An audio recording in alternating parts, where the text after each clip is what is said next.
But no, I really want to know what, why you think men don't do that no more. Why y'all think I that? think it's just not just men. Women sometimes lower the bar too.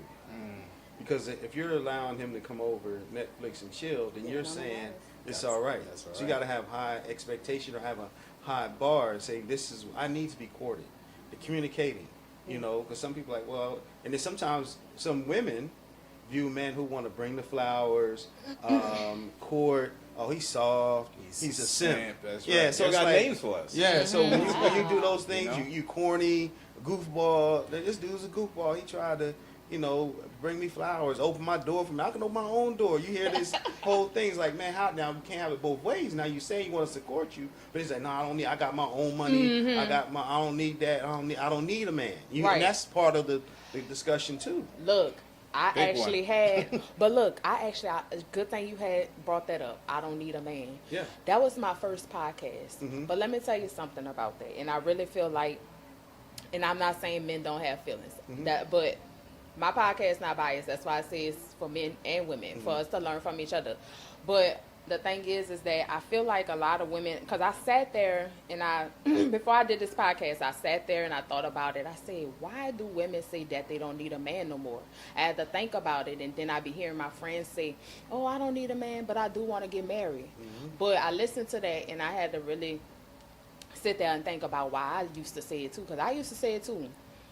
It's a trauma response. It sure is. You feel what I'm saying? Oh, yeah. Even though I know that we supposed to heal ourselves, it's a trauma response and it's a shield of protection. Yes. So that's the reason why we say that. We want a man. We do. But the thing is that we say that to protect our hearts. You feel what I'm saying? And only a mature man can understand that. You feel me? I know some men be like, well, you need to heal yourself and blah, blah, blah, and don't bring all that baggage in the other relationship. Yes, that's understandable, but some women not used to this man doing stuff for them. They used to the hurt. So they gonna, by them being used to that, they're going to expect that over and over again. You feel me? So I used to hear men saying, oh, well, women need to stop saying that. Women need to stop. And I'm like, yeah, we do. On some stuff, we do need to stop saying we don't need a man. But at the same time, what made us say that? History. You gotta The know your history. Right. In the 70s, 60s, or the civil rights era, the man had to be out of the house in order to get the social benefits, like welfare. You got more money if we're gone. You're right. So it was by design. Claudine was of the film with James Earl Jones. Right. Check that out. Okay. That showed how he had to get out of the house. Right. So you have that. Even taking it back to slavery, there were men just came around just to impregnate women, and then they wouldn't allow us to marry. Right. So then I go back to what do you see growing up? Was your mom married? Did you see a marriage? Did you see a healthy relationship? If you didn't see a healthy relationship, you don't know you don't know how to approach a relationship because you haven't seen it. You see your grandparents married, aunties and uncles. You got all these single aunties, all these single uncles. Like, well, where do we see healthy relationship? So we say we want it, but we haven't never experienced or seen, your mother, your grandmother, aunties have that experience. Right. I was just going to say, I think it goes back to requirements and what you expect. My ex-fiance, he didn't know how to date me because I think oftentimes men date you the way they dated the woman before you and vice versa. And so because everybody loved him cooking and he cooked food, he thought cooking for me and inviting me over was a date. I was like, oh, no. I mean, like, let me know when you want me to get dressed and you get dressed. And if I want to give you my address, you pick me up. Right. And we properly go on a date and we get to know each other because we can't get to know each other at each other's house. And my mom taught me a long time ago, when you invite a man to your home, then you can't get mad when he has expectations and you reject him. So if I know I don't want to reject a man, I'm not going to invite him to my home. Right. So it's about requirements and what you expect. And not every man know how to date, and not every woman knows what a man dating her looks like. So Yeah, definitely. And having a daughter, going back to my daughter, yeah, taking her like daddy-daughter dances, dating her, taking her out to dinner, showing her what it looks like. This is Yeah. what you should expect from a partner in the future. But they didn't have daddy-daughter dances No. when I was growing up, right? No. I'm just being honest. Like, Really? I was daddy's girl, Mhm.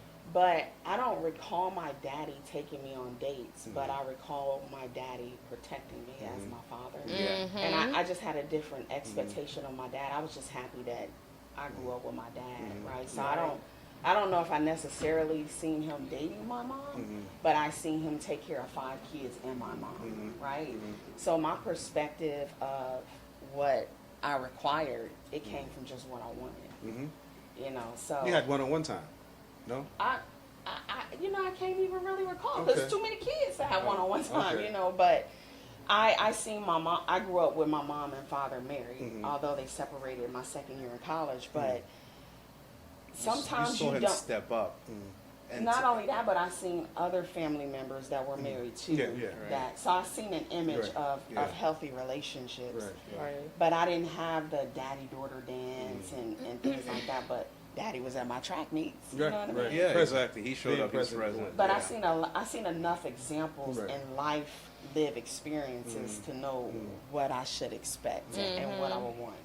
I'm like you, bro. I just took she just turned 10, my youngest daughter. You know where we had dinner? Capitol Grill. That's me and her. That's the date she had. I love that. You know, they went and got her some apple cider for champagne glasses. I set the bar high. You gonna take her out? you can't take her to Crystal. I'm sorry. Yeah. And I thought if that's all you could afford, you had to be so high in all of the other departments, right? You know, the way you think, the way you approach her, the way you speak. Same thing with my sons. What I teach them, I don't care if you call my oldest son, he's 20, and he's like the sweetest guy in the world. He can easily be taken advantage of. He's smart. Doesn't mean he's soft, Right. but he's a gentleman. Right. Right. Now my 14-year-old, it's a different beast. Right. He's a sweet kid, but you're not gonna take advantage of that one. Yeah. Not in a heart. And he'll cut you off. Right. In a second. Not a problem. He'll break your heart. But my oldest son will probably tolerate a relationship for a long time. But he's the guy with the flowers and the courtship and everything else. So it's not dead. Like Doc said here, it really is a question of what is it that you're setting up as your own expectations and what are your standards. Right. And the reality is, one more thing I want to point out is, you attract what you are. Yes. So it's where you are in life. You're going to keep attracting the abuser if that's really what you're still are. There's something about you that makes it so that every single relationship you have is kind of like that. I wish there was more men that thought like you did. That Me too. because they have daughters. Because I think some of the most reckless men got daughters. Yes. I'm Yeah. just being honest. Yeah. Like I really wish that men will really hone in on what that is when you have a daughter, because I've often told people before, like, I'm somebody's daughter. Right. Like, I'm a daughter, but if they don't understand Right. the validity of what it is when God gives a man a daughter, Right. they'll be lost every time. And But- spirituality is a big key. Yeah, and they It be is. very confused with their self too, because they'll swear to God that, oh, I won't treat a woman like that, and if a nigga treat my daughter like that, then they gonna get beat up and all this kind of stuff. You know what I'm saying? But y'all do this. Y'all treat other women bad. I'll be so confused. Like, are y'all confused with y'allself? Do y'all love y'allself? Are you healed? Like, cause I'm confused. If you don't want it to be done to your daughter, why are you treating this woman like that? And I'm not saying to go back on my last podcast that I did 2 weeks ago. I was talking about how men say, because they wanted me to do a little part 2, how men say that women cheat. I never said women don't cheat. But at the same time, when you ask a man, or when a man asks you, what happened in your last relationship? And I learned this. Don't never tell them, but no. Oh yeah, don't tell them, girl. Don't tell them. But we can't take it. We can't take it. Yeah, It's yeah, like- yeah. No, it's a don't. Do you agree? Like, I don't need to know. Yeah, Like, no, if don't. it doesn't pertain to me and it was prior to me, I don't need to know. So you don't want to know what her experience is? No, girl, they To gonna some- treat you. No, No, not- so, not to- immature men. I'm gonna say that. Yeah, not Immature necessarily men is bad. going to, if you tell them, immature. I learned this from my grandparents and from other people too. That's way older than me. If you tell them they going to treat you the same exact way. I'm telling you. Oh wow, I've never Yes. heard that. Yes. That's a whole different I've never thing. heard that. Yes, yes. But so go back off what I was saying. And that goes to what you attract. Yeah, it goes to what you attract. Yeah. You know, a lot of us have different expectations, like far as in what we want. Like, oh, I want to, you know, dreadlocks and a nigga with dreadlocks and stuff like that. Look, yeah. Look beneath the surface. Yeah. So, you know, like you say, you attract who you are and stuff like that. And not only that, the men nowadays, I just feel like they need help. Like, they really need help. They need people like both of y'all. Y'all are really honest. I'm glad that I have y'all on my podcast, because I'm learning from y'all, seriously. And I hope they hear it too, because y'all need to learn something for real. I ain't lying. But far as in submissiveness and things of that nature, yes, I do think that it has to be earned. I do. You're not about to get that off the jump. That's just point blank, period. Like, it's not. You're not about to get that off the jump. I would say go back to thinking of some partnership. Right. Because in any relationship, you don't want anyone's light to be dimmed. You wanna uplift your partner, your female partner, whoever you're with, and because if you are dominating them, you're taking their light out. So you want to lift them up. You want to hear their voice. All those different things. It's a partnership, and it gets to give and take, because men sometimes are submissive in relationships. Yeah. And see, that's what I thought we was going to get into. Oh, go ahead on. Get into it. Let's go. Come on. Like, that is so important. But sometimes- Explain, please. What exactly do you mean by It's a that? masculine. It's a masculine form of. I'm going to need an example.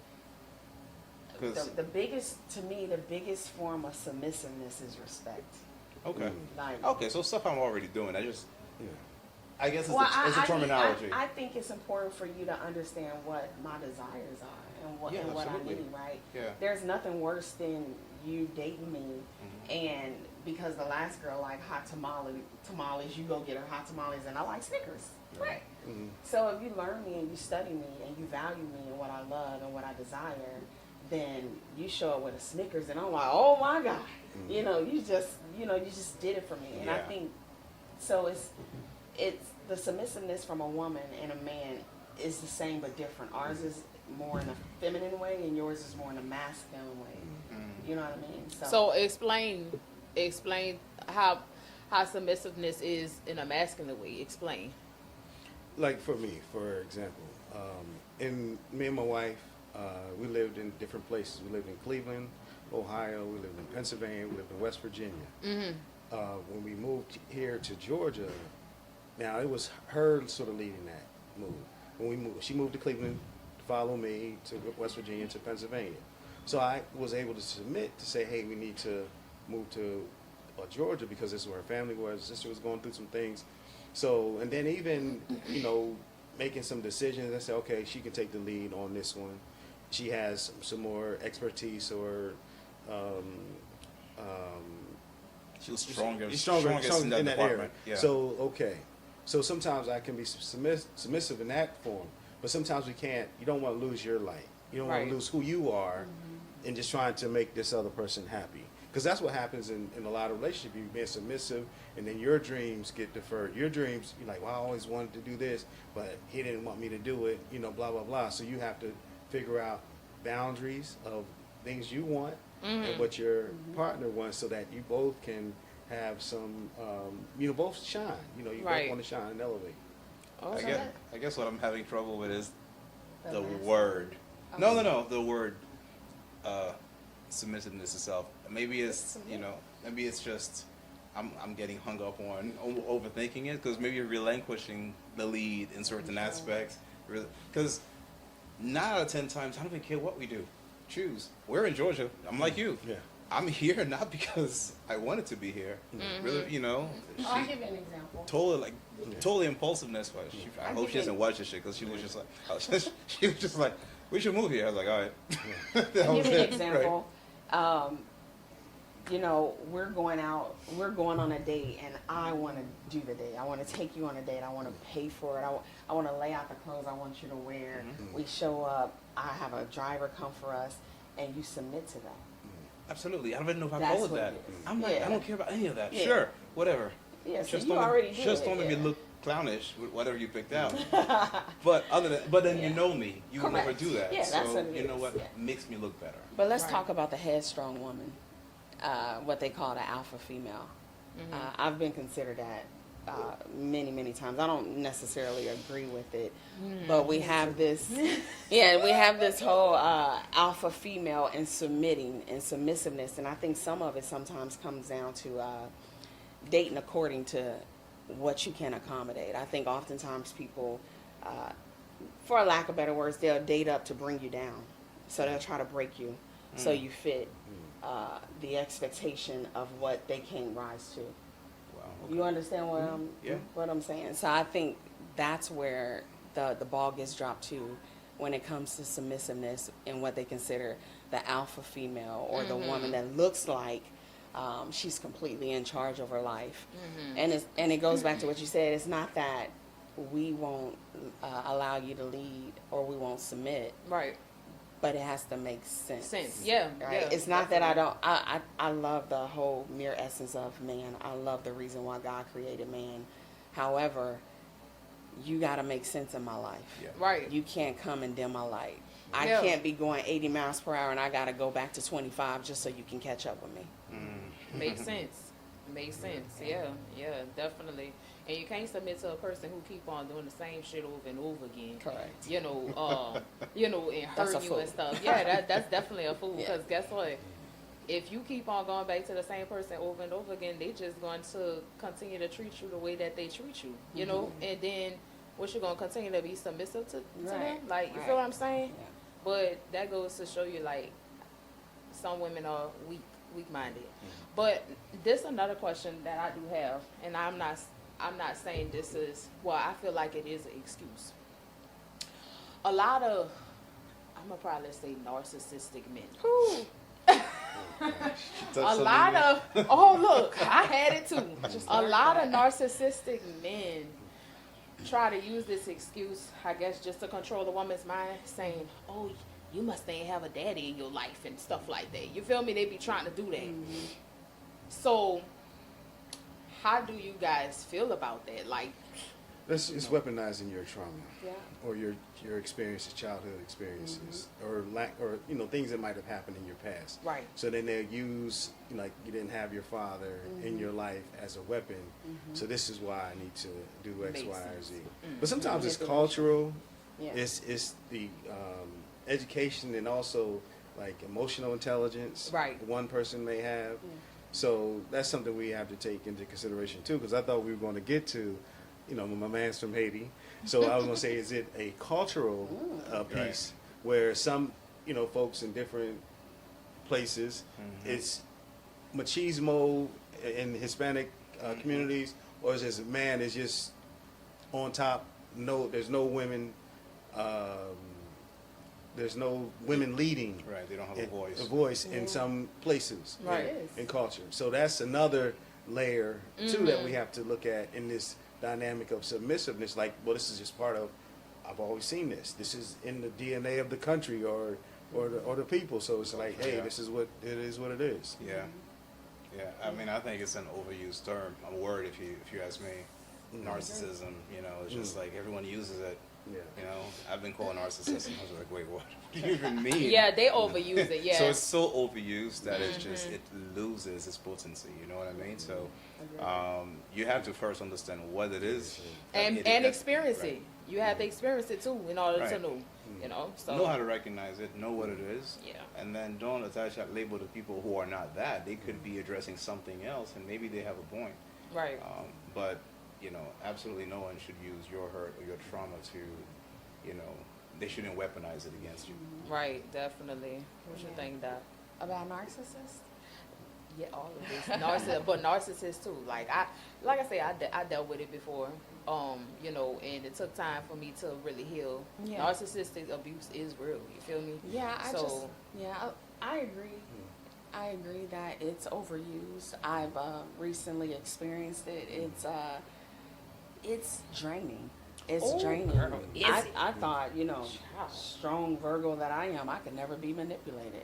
I was manipulated. You a Virgo girl? I'm a Virgo too. Virgos run the My world. wife too. Virgos run the world. I'm just Okay, saying. yeah, no. Sorry for the rest of you, but I agree. yeah, it all goes back to trauma. I personally feel we all have a little tinge of narcissism. Behavior. I really think too. It's narcissistic behaviors yeah. that we have, because being a narcissist, that's a whole. But the Yes, I narcissist, the NPD, the personality disorder, it can kill Right. you internally, Hell yeah. both mentally and spiritually. Oh yeah. And you'll find yourself in some really dark places. Yeah. I think it hasn't been diagnosed enough. Mhm. I think, and I'm an honorary doctor, so I'm not a clinical doctor, but I truly believe that some of those behaviors, they existed in childhood and they were ignored. Because in the Black culture, we didn't grow up talking about narcissism, nor right. did we go to therapy, really. So I think that is a very, very sad disease. Yeah. And to me, it stems from trauma. It stems from some form of trauma in their childhood or upbringing. Yeah, being unhealed, and then they go into a relationship. They're looking for things that they didn't have, Correct. or like I said, they're preying on others' past weaknesses or their own trauma. So sometimes you have two people unhealed coming together. It's not a good mix. That's Right. the worst. Yeah. And I think the biggest things that I've recognized with narcissism is they're pathological liars. Oh. You And their manipulation is so profound that you know the truth and they can manipulate you into connecting with their false story of a lie. But you go back because you don't want to be by yourself. I'm sorry. That's well, another thing I won't too. say that. I think like a lot of That's Murphy's how come I feel saw. because that's the reason why I went back plenty of times, because I didn't want to be by myself, but at the same time it was different. How can I say it? It was different things that really aligned with what I wanted in a man, like being a provider, because I ain't never had that before. But I had to look at the bigger picture once I had healed myself. Like any man can be the provider for me. You Yeah. feel what I'm saying? But other than that, I'm healed and stuff. So yeah. I think we reason with insanity a lot. We try to find for me, I'm opinionated. We try to find a good. I could take the worst person and find a good in them, probably because I deal with children in the foster care system. So when you're always looking for the good, you can ignore the worst part of them. Right. Because you're like, I know There's something good in there. there's something Something good you. in them. Right. Yeah, and so of course. I honestly don't think it's a weakness when women and or men stay. I think that we all have things that we deal with, and if we walked away from everything, we'll all be alone, right? Yeah. Someone told me a long time ago, you have to go through something with somebody. You have to decide who it is you'll suffer for. Right. And that doesn't mean that you lose your mind. It means that everything isn't a red flag. That's such an overused word, That's too. another one, yeah. Everything isn't a red flag. So you just have to be mindful what it is you can work through with someone and what it does to you, right? And at the end of the day, leaving a narcissist is when you say, you know what? I love myself more. Right, like, right. I love myself too much where I'm going to lose me just to love you. Right. That's the biggest And you can't thing. be submissive to a narcissist either, just to put Oh, that you out kill there. yourself internally. Please, I'm not doing it. But thank you guys for tuning in to Unmuted Soul Ties and Growth. It was a pleasure having you guys as guests. I really appreciate it. And yeah, hope to see y'all soon. Yeah, thanks for having us. Thanks for having us.